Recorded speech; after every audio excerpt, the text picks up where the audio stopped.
Bienvenidos entonces a la clase número 3 de este segundo libro de Crónicas. Y yo me imagino que todos ustedes se acuerdan que estamos tratando de descubrir cómo era Salomón, cómo era su personalidad, qué características tenía para que Dios lo haya tenido tan en alto, con tantas bendiciones, que Dios haya cuidado de él y lo haya prosperado de la manera que lo prosperó.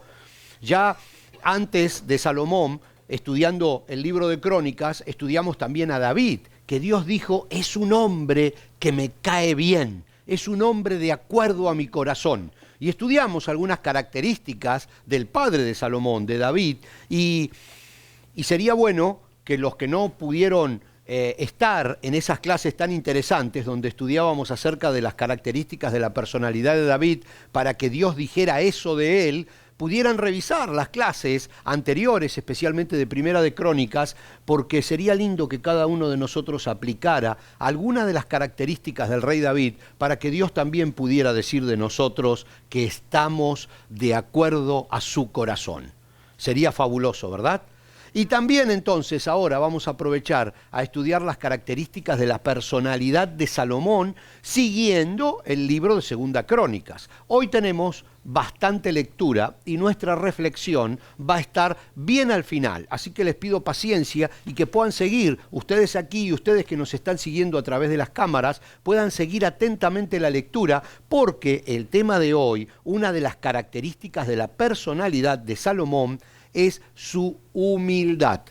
Y entonces vamos a hablar del tema de la humildad. Lo vamos a hablar un poquito a fondo, pero primero vamos a leer la Biblia, porque de allí nosotros sacamos la enseñanza. Es la palabra de Dios viva y eficaz para nosotros hoy, y Dios nos habla a través de su palabra a nuestro corazón y a cada circunstancia particular de nuestras vidas y de las vidas de ustedes que nos están mirando allí a través de las cámaras. Dios está hablando hoy a través de su palabra en el libro de Segunda de Crónicas que estamos leyendo. Entonces vamos a leer despacito y todos prestándole mucha atención a la lectura, el capítulo 6 de Segunda Crónicas, donde vamos a tratar de descubrir algunos aspectos de su personalidad, de la personalidad de Salomón, y cómo él es o maneja el concepto de la humildad, que es tan difícil, pero tan complicado de manejar por cada uno de nosotros, y hoy vamos a estudiar este tema. Bueno,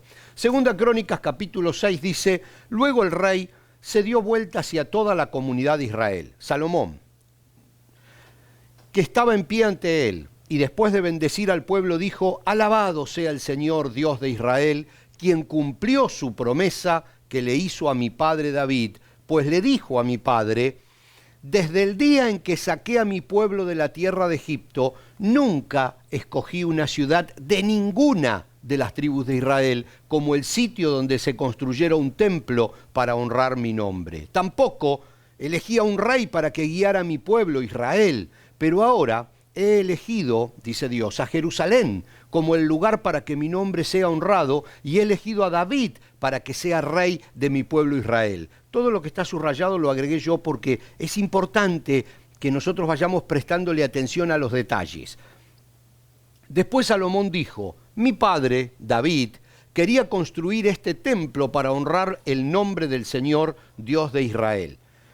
Pero el Señor le dijo, tú querías construir el templo para honrar mi nombre, tu intención es buena, pero no serás tú quien lo haga, será uno de tus hijos quien construya el templo para honrarme. Recuerdan todo esto porque lo hemos ido estudiando. Ahora el Señor ha cumplido la promesa que hizo, dice Salomón, porque he llegado a ser rey en lugar de mi padre y ocupo el trono de Israel tal como el Señor lo prometió. He construido este templo para honrar el nombre del Señor. Estaba haciendo un poco de historia y ahora vuelve al presente. Dios de Israel, allí he colocado el arca, la cual contiene el pacto que el Señor hizo con el pueblo de Israel. Luego Salomón, de pie ante el altar del Señor y frente a toda la comunidad de Israel, levantó las manos en oración.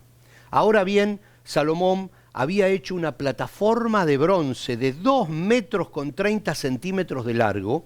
2 metros con 30 centímetros de ancho y 1 metro con 40 centímetros de altura.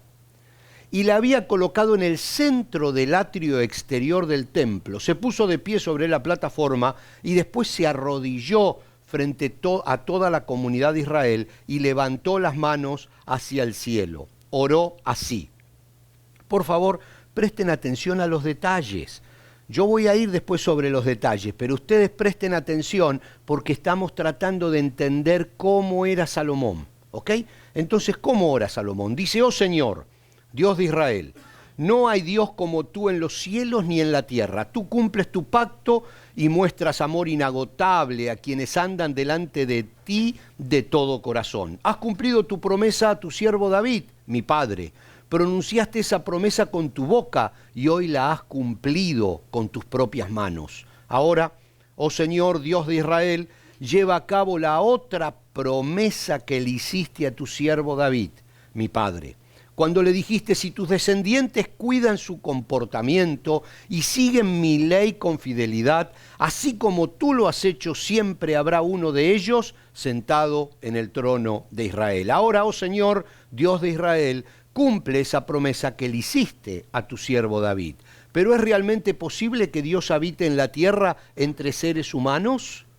Pregunta Salomón en medio de su oración. Ni siquiera los cielos más altos pueden contenerte, mucho menos este templo que he construido. Sin embargo, escucha mi oración y mi súplica, oh Señor mi Dios. Oye el clamor y la oración que tu siervo te eleva, que día y noche tus ojos estén abiertos sobre este templo, este lugar del cual tú has dicho que allí pondrías tu nombre, que siempre oigas las oraciones que elevo hacia este lugar, que atiendas las peticiones humildes y fervientes de mi parte y de tu pueblo Israel cuando oremos hacia este lugar. Sí, óyenos desde el cielo donde tú vives y cuando nos escuches, perdona. Si alguien agravia a otra persona y se le exige que haga juramento de inocencia ante tu altar en este templo, oye entonces desde el cielo y juzga entre tus siervos, entre el acusador y el acusado, paga al culpable según su merecido, absuelve al inocente debido a su inocencia. Si tu pueblo Israel cae derrotado ante sus enemigos por haber pecado contra ti, pero luego vuelve y reconoce tu nombre y eleva oraciones a ti en este templo, oye entonces desde el cielo y perdona el pecado de tu pueblo Israel y hazlo volver a esta tierra que diste a ellos y a sus antepasados. Si los cielos se cierran y no hay lluvia porque tu pueblo ha pecado contra ti, y si luego ellos oran hacia este templo y reconocen tu nombre y se apartan de sus pecados, porque tú los has castigado y oye entonces desde el cielo y perdona los pecados de tus siervos, de tu pueblo Israel. Enséñales a seguir el camino correcto y envía lluvia sobre tu tierra, la tierra que diste a tu pueblo como su preciada posesión.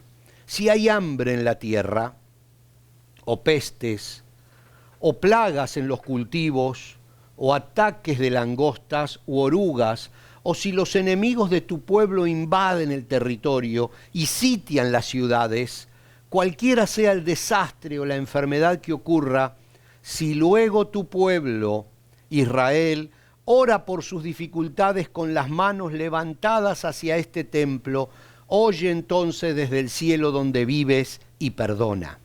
Haz con tu pueblo según merecen sus acciones, porque solo tú conoces el corazón de cada ser humano. Entonces ellos te temerán y andarán en tus caminos mientras vivan en la tierra que diste a nuestros antepasados. En el futuro, continúa diciendo Salomón en su oración, los extranjeros que no pertenecen a tu pueblo Israel oirán de ti. Vendrán de tierras lejanas cuando oigan de tu gran nombre, de tu mano fuerte y tu brazo poderoso. Cuando ellos oren en dirección a este templo, oye entonces desde el cielo donde vives y concédeles lo que te pidan. De esa forma todos los habitantes de esta tierra llegarán a conocerte y a temerte, igual que tu pueblo Israel. También sabrán que este templo que he construido honra tu nombre. Si tu pueblo sale a donde tú lo envías a luchar contra sus enemigos, y si ora a ti en dirección a esta ciudad que has escogido y hacia este templo que yo he construido, para honrar tu nombre, oye entonces desde el cielo sus oraciones y defiende su causa. Si ellos pecan contra ti, ¿y quién nunca ha pecado? Tal vez te enojes con ellos y permitas que sus enemigos los conquisten y los lleven cautivos a una tierra extranjera, ya sea cerca o lejos. Sin embargo, tal vez en esa tierra donde estén desterrados, se vuelvan a ti arrepentidos y oren así: hemos pecado, hemos hecho lo malo y hemos actuado de manera perversa. Si ellos se vuelven a ti con todo el corazón y con toda el alma en la tierra en la que están cautivos y oran en dirección a la tierra que diste a tus antepasados, hacia esta ciudad que escogiste y hacia este templo que he construido para honrar tu nombre, oye entonces sus oraciones y sus peticiones desde el cielo donde vives y defiende su causa. Perdona a tu pueblo que ha pecado contra ti. Oh Dios mío, que tus ojos estén abiertos y tus oídos atentos a todas las oraciones que se eleven a ti en este lugar. Ahora levántate, oh Señor Dios, y entra en tu lugar de descanso junto con el arca, símbolo de tu poder. Que tus sacerdotes, oh Señor Dios, se vistan de salvación. Que tus leales servidores se alegren en tu bondad, oh Señor Dios. No rechaces al Rey que has ungido. Recuerda tu amor inagotable hacia tu siervo David. Qué fabulosa oración de Salomón. Y de esta oración nosotros hoy vamos a comenzar a extraer despacito un poco de su personalidad, de su carácter, de su forma de ser. ¿Por qué Dios lo prosperó como lo prosperó? Como decíamos la clase pasada, un poquito nada más que Dios nos pueda prosperar de esa manera, ya seríamos otras personas, ¿verdad? Entonces tenemos que seguir lo que el Señor quiso que quedara en la Biblia, en el Antiguo Testamento, especialmente para nuestro ejemplo. Aquí encontramos el ejemplo de grandes hombres y líderes de fe, que Dios permitió que su historia esté escrita acá en la Biblia, para que nosotros extraigamos lo que necesitamos para que Dios nos vea con paciencia, nos vea con perdón, nos vea con misericordia, nos prospere, nos ayude y nos bendiga. Así que vamos a avanzar. Primero vamos a ver el pedido concreto. Después de todo lo que leímos dice, sí, le dice, óyenos desde el cielo donde tú vives y cuando nos escuches, perdona. Básicamente, este es el centro, el corazón de toda la oración de Salomón. Él dice cuando estemos fuera, cuando estemos dentro, cuando hayamos pecado, a los extranjeros, a los que son malos, a los que son buenos, en fin, cuando hayamos hecho cosas malas en donde estemos, y allí en un momento dice, porque ¿quién no las hace? No nos hagamos los santitos, todos metemos la pata. Eso dice Salomón. Entonces dice, cuando lo hagamos porque lo vamos a hacer, cuando metamos la pata porque la vamos a meter, si nos arrepentimos, dice, óyenos desde el cielo, donde tú vives, y cuando nos escuches, perdona. Y luego viene la respuesta. La respuesta está en el capítulo siguiente, porque luego Dios le responde a Salomón esta oración. Pero vamos a leer solo un pedacito. El capítulo 7 es muy largo, vamos a leer 2 versículos, pero son sumamente interesantes, porque miren lo que dice Dios. Puede ser, 2 Crónicas 7, 13 y 14, está hablando Dios. Dice, puede ser que a veces yo cierre los cielos para que no llueva. Presten atención a esto, por favor. O mande langostas para que devoren las cosechas, o envíe plagas entre ustedes. Pero si mi pueblo, que lleva mi nombre, se humilla y ora, busca mi rostro y se aparta de su conducta perversa, yo oiré desde el cielo, perdonaré sus pecados y restauraré su tierra. Este es un pasaje muy conocido, muy conocido. Si mi pueblo se humillare, ¿recuerdan la versión antigua? Yo iré desde los cielos, perdonaré su pecado y restauraré su tierra. Vamos a leerlo de nuevo. Es muy, muy profundo, porque es la respuesta que le está dando al pedido que le hizo concreto el rey Salomón. Le dijo, cuando nos equivoquemos, porque seguro nos vamos a equivocar, por favor, si nos arrepentimos, escúchanos y perdona. Dice, puede ser que a veces yo cierre los cielos para que no llueva, o mande langostas para que devoren las cosechas, o envíe plagas entre ustedes. Pero si mi pueblo que lleva mi nombre se humilla y ora, busca mi rostro y se aparta de su conducta perversa, yo oiré desde el cielo, perdonaré sus pecados y restauraré su tierra. Le está respondiendo a Salomón, sí, Salomón, de acuerdo. Si mi pueblo se humilla, yo lo oiré desde los cielos, yo perdonaré su pecado y restauraré su tierra.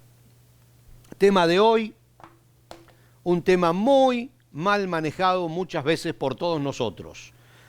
La diferencia que hay entre humillar, entre ser humillado, entre humillarse y entre ser humilde. Hay unas grandes diferencias. Salomón manejaba bien este concepto. Por eso Dios lo oía, lo bendecía, lo libraba de sus enemigos, lo prosperaba y todo lo que vamos a seguir viendo de Salomón. Humillar, ser humillado. Se considera humillación, dice por ahí algún diccionario, cualquier tipo de acto que denigre a un ser humano, su cultura, su dignidad, su sexo, su origen étnico, su religión, su pensamiento, su nivel económico, sus conocimientos, etcétera.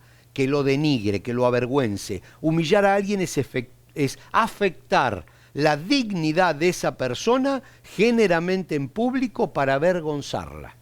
Ser humillado es que alguien nos avergüence en público. Entonces ya tenemos esas dos cositas que las vamos a dejar ahí, porque realmente mucho no nos interesan a nosotros, porque nos vamos a enfocar en otra, pero sí tenemos que saber qué significa esto. Entonces, humillar a alguien es agredirlo en alguna de sus características, puede ser su cultura, su sexo, su origen étnico, su religión, sus pensamientos, su nivel económico, sus conocimientos, su físico, lo que sea, es agredirlo en público para tratar de denigrarlo, de bajarlo, de ofenderlo, de lastimarlo frente a otros. Eso es humillar a alguien. Ser humillado es que alguien haga eso con nosotros. Lo vamos a tener ahí en mente, pero no vamos a hablar de eso porque no es el tema hoy. Humillarse es otra cosa. Humillarse es a sí mismo.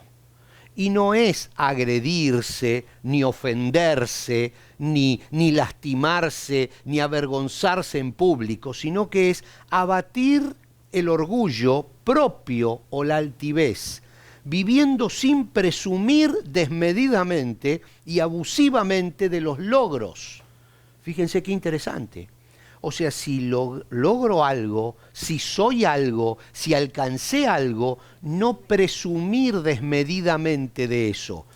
Es abatirlo. Abatir quiere decir golpearlo, destruir el orgullo, limarlo, hacerlo pequeño. Abatirlo es ganarle al orgullo. Entonces, al orgullo propio. Dice, reconociendo fracasos y debilidades, reconociendo los fracasos y las debilidades propias, pero con sana actitud. No confundir, reconocer los fracasos, con un falso sentimiento de inferioridad, que eso a veces nos confunde a los cristianos, o una baja estima de sí mismo, que es peor, es un problema grave, ¿no? Pero a veces hemos visto que muchos cristianos se hacen los chiquitos, los inferiores. O sea, se disfrazan de humildes, pero en realidad no son humildes, simplemente se disfrazan de humildes. Eso es peor. No estamos hablando de disfrazarse de humildad, sino de humillarse significa luchar contra el orgullo personal y propio. Luchar cada día reconociendo fracasos y no exagerando los logros. No es simplemente no hablando de los logros, porque si hay una persona que logra algo por lo cual ha estado luchando, por lo cual ha estado orando, quizás un título universitario, secundario, quizás estuvo orando por conseguir una casa, por conseguir un trabajo y lo logra, no tiene que simplemente callarse, pero no hay que exagerar el logro como si fuera algo que uno mismo lo ha logrado con el esfuerzo de toda su vida, porque si Dios no nos lo da, como dice el rey David, si nosotros tenemos algo es porque antes lo hemos recibido de Dios. Entonces, sin exagerar los logros. Entonces, humillarse es vivir sin exagerar los logros y reconociendo los fracasos sin disfrazarse de pequeñito o de... ¿Me comprenden? O de simplemente inferior, pero disfrazado ahí, pero sintiéndome grande por dentro. Ezequiel 21:26 dice, esto dice el Señor soberano, quítate la corona de joyas, porque el antiguo orden está por cambiar. Ahora los humildes serán exaltados y los poderosos serán humillados. Miren que, si alguna vez había leído este texto, levanten la mano, ustedes también, porque miren, este es un texto, está en el libro de Ezequiel, capítulo 21, versículo 26. Esto dice el Señor soberano, quítate la corona de joyas, porque el antiguo orden está por cambiar.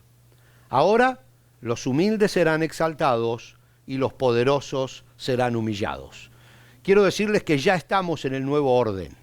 Desde que el Señor Jesús nos visitó, ya estamos en el nuevo orden. A partir de ahora, los humildes serán exaltados y los poderosos serán humillados. Dios trabaja en nosotros cuando le dejamos lugar para hacerlo. Fíjense lo que dice el Señor Jesús en Mateo. El más importante entre ustedes debe ser el sirviente de los demás.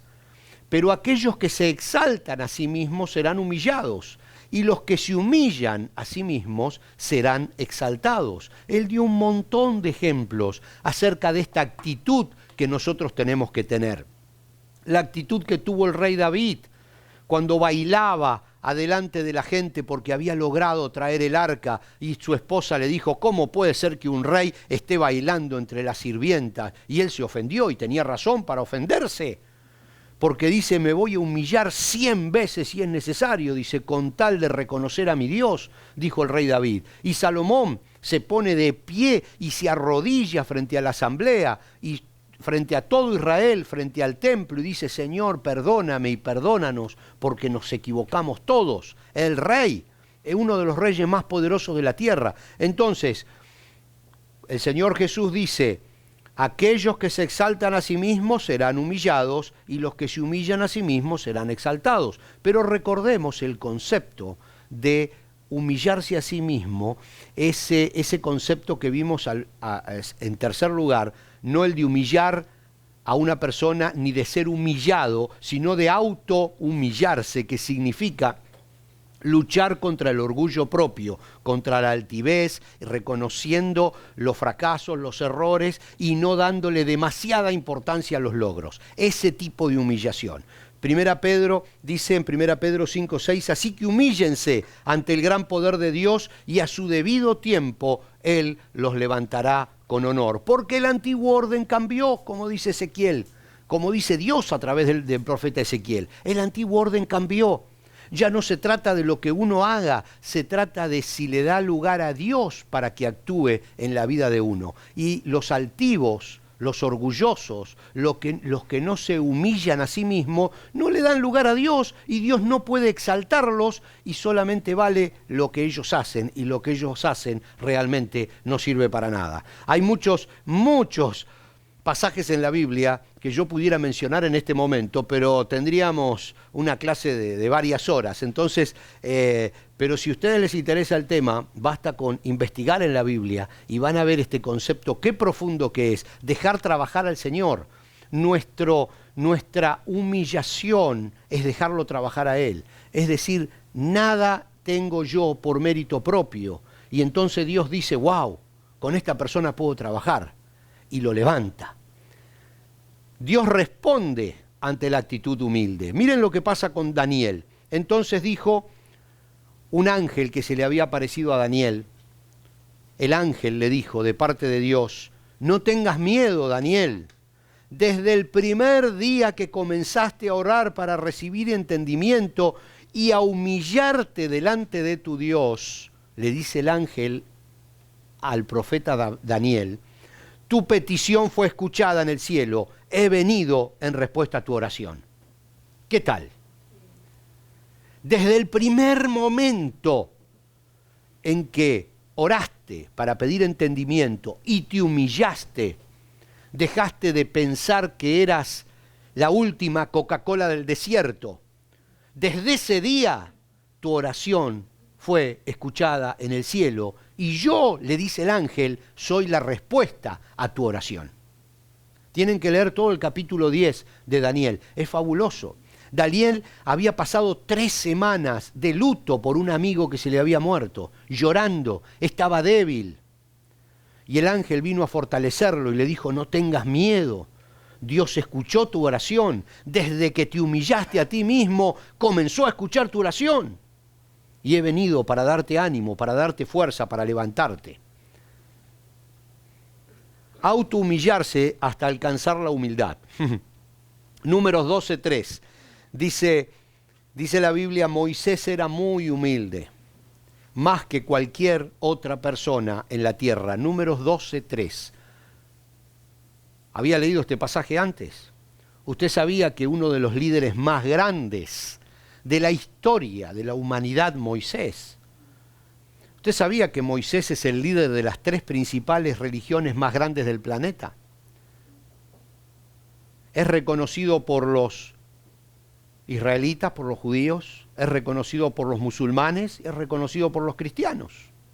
Moisés es un líder que sobrepasa incluso las religiones.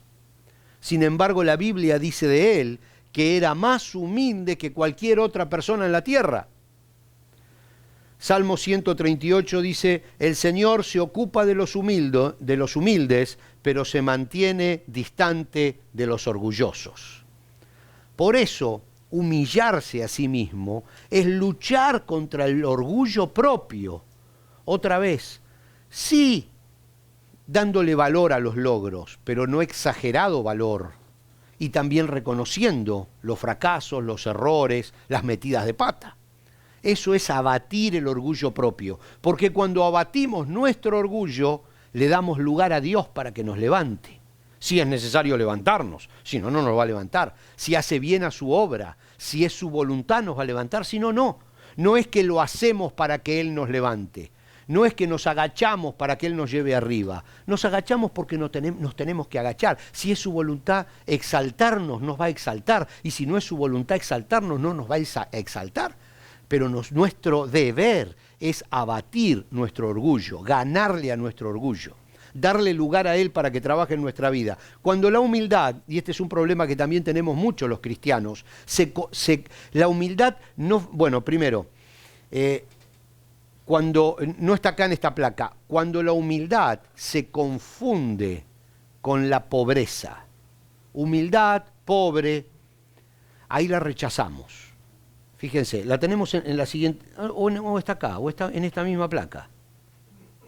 Sí, cuando la humildad no forma parte de nuestra vida, la confundimos con la pobreza. Y si la confundimos con la pobreza, la rechazamos, por supuesto, porque nosotros rechazamos la pobreza. Pero no hay que confundirla, porque la pobreza es una condición.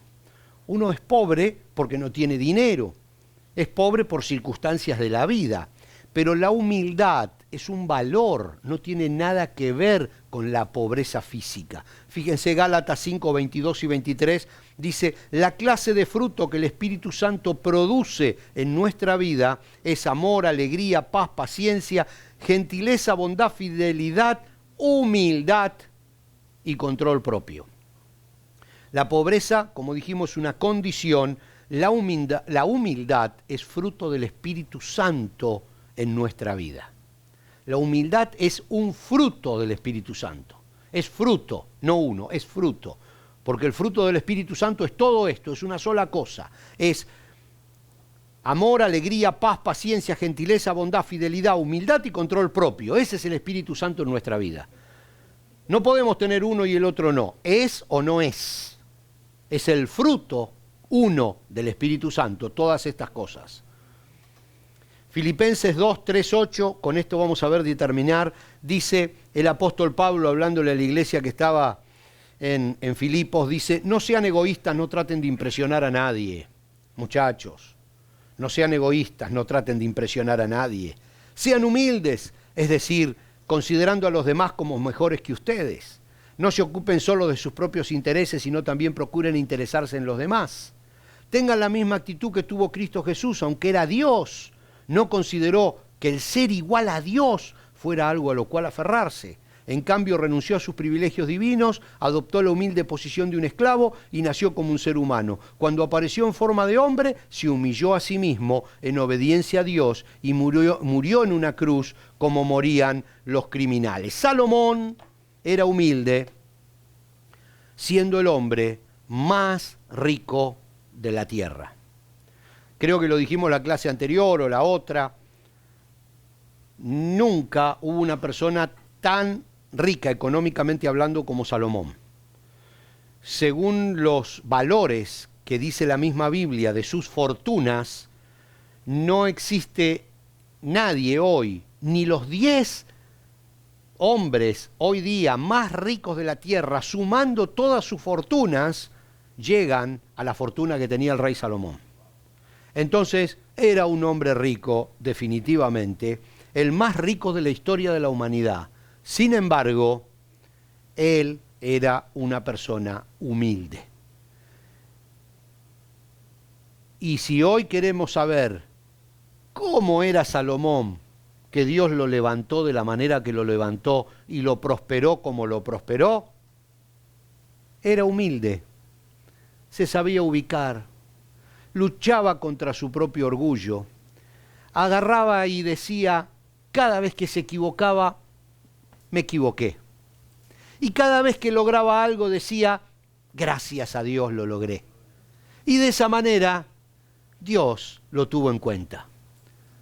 Sería fabuloso que pudiéramos actuar así para que Dios nos tenga en cuenta mientras esperamos la próxima clase. Dios les bendiga.